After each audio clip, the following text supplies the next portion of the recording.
Shalom, selamat pagi saudara-saudara yang dikasihi dan diberkati Tuhan. Kita berjumpa kembali dalam program Renungan Harian Toraya, edisi Rabu 28 Agustus 2024. Saudara-saudara, sebelum membaca dan merenungkan firman Tuhan, mari kita berdoa. Bapa di surga, kami bersyukur kepadamu untuk setiap kehidupan kami. Karunia-Mu nyata di dalamnya. Dan saat ini kami mau mendengar firman-Mu. Biarlah kami terus hidup dalam sukacita. Karena Allah menyatakan cinta kasih-Nya. Allah berkarya dalam hidup kami. Dalam Kristus Yesus kami berdoa. Amin. 1 Raja-Raja pasal 6 ayat 14 sampai 38. Setelah Salomo selesai mendirikan rumah itu, ia melapisi dinding rumah itu dari dalam dengan papan kayu aras. Dari lantai sampai ke balok langit-langit dilapisinya dengan kayu aras. Tetapi lantai rumah itu dilapisinya dengan papan kayu sanobar. Kemudian disekatnyalah 20 hasta bagian belakang rumah itu dengan papan kayu aras dari lantai sampai ke balok-balok.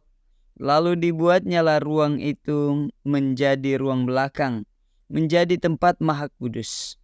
Dan 40 hasta panjangnya ruang yang di depan ruang belakang itu, yakni ruang besar. Kayu aras sebelah dalam rumah itu berukirkan buah labu dan bunga mengembang.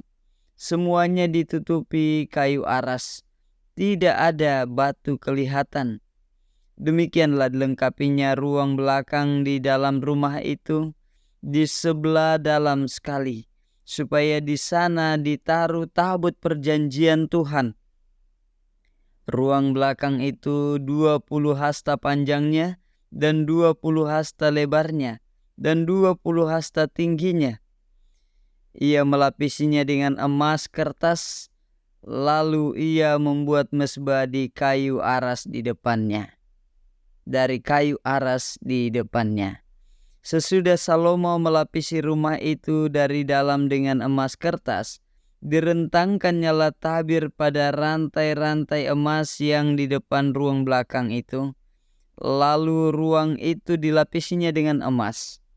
Seluruh rumah itu dilapisinya dengan emas. Ya, rumah itu seluruhnya.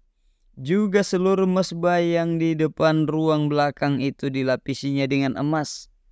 Selanjutnya di dalam ruang belakang itu dibuatnya 2 kerup dari kayu minyak, masing-masing 10 hasta tingginya.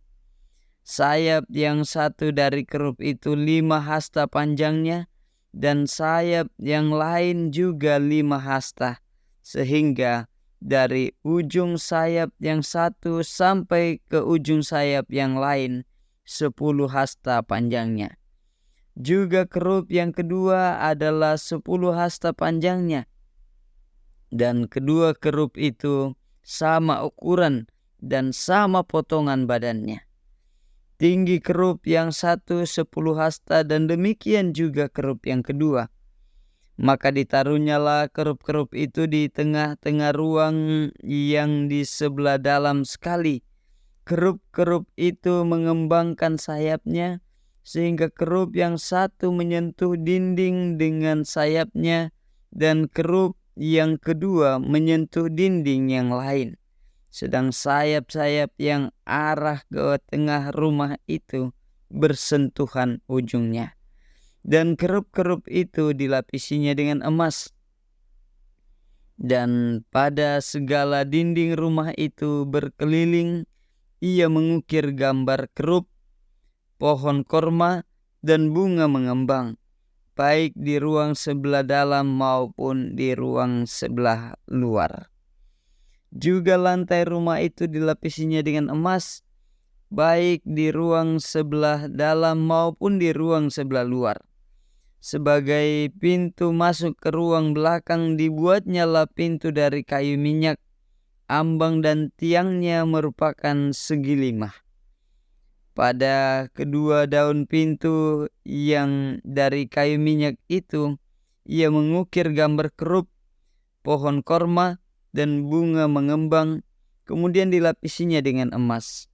Juga pada kerup dan pada pohon korma itu disalutkannya emas. Demikian juga untuk pintu masuk ke ruang besar itu dibuatnya tiang-tiang dari kayu minyak yang merupakan segi 4, dan 2 pintu dari kayu sanobar. Kedua papan pintu dari pintu yang satu dapat dilipat, dan demikian juga kedua papan pintu yang lain. Lalu diukirnyalah padanya kerup, pohon korma, dan bunga mengembang. Kemudian dilapisinya pintu itu dengan emas pipi pada gambar ukiran itu. Ia mendirikan tembok pelataran dari 3 jajar batu pahat dan dari 1 jajar balok kayu aras. Dalam tahun yang keempat, dalam bulan Sif, diletakkanlah dasar rumah Tuhan. Dan dalam tahun yang ke-11, dalam bulan Bul, yaitu bulan ke-8, selesailah rumah itu dengan segala bagian-bagiannya dan sesuai dengan segala rancangannya. Jadi 7 tahun lamanya ia mendirikan rumah itu. Terpujilah Kristus. Demikian bacaan kita pada hari ini, saudara-saudara. Diberikan tema Allah mengerjakannya, kita sisanya. Puang ungkarang nih, kita unupui. Bacaan ini masih bagian dari kisah pembangunan Bait Allah. Saudara-saudara, setelah menyelesaikannya, kisah selanjutnya berpusat pada penyelesaian dekorasi Bait Allah. Pada ayat 37-38 kita mendapatkan informasi durasi pengerjaan bangunan tersebut, yakni 7 tahun lamanya. Selain itu, sebagaimana uraian dalam bacaan ini, kita mendapati bahwa hampir seluruh hal yang digunakan membangun rumah kudus ini berasal dari luar Israel. Impor bahan material dari luar Israel sangat mungkin, sebab pada masa pemerintahannya Salomo sangat disegani oleh bangsa-bangsa di sekitarnya. Tidak heran jika kemegahan Bait Allah dipandang sebagai jasa-jasa dari Salomo. Renungan ini berfokus pada ayat 14 yang menukas bahwa Salomo telah menyelesaikan Bait Allah. Pertanyaan reflektif yang dapat kita ajukan adalah, benarkah Salomo yang menyelesaikan semuanya? Dalam menjelaskan kehidupan kita, banyak pengkhotbah yang mengilustrasikan usaha kita dengan telapak tangan yang mengepal sebagai usaha kita, dan bagian yang tidak tergapai adalah urusan Allah. Pendeknya, kita hanya perlu mengusahakannya semaksimal mungkin.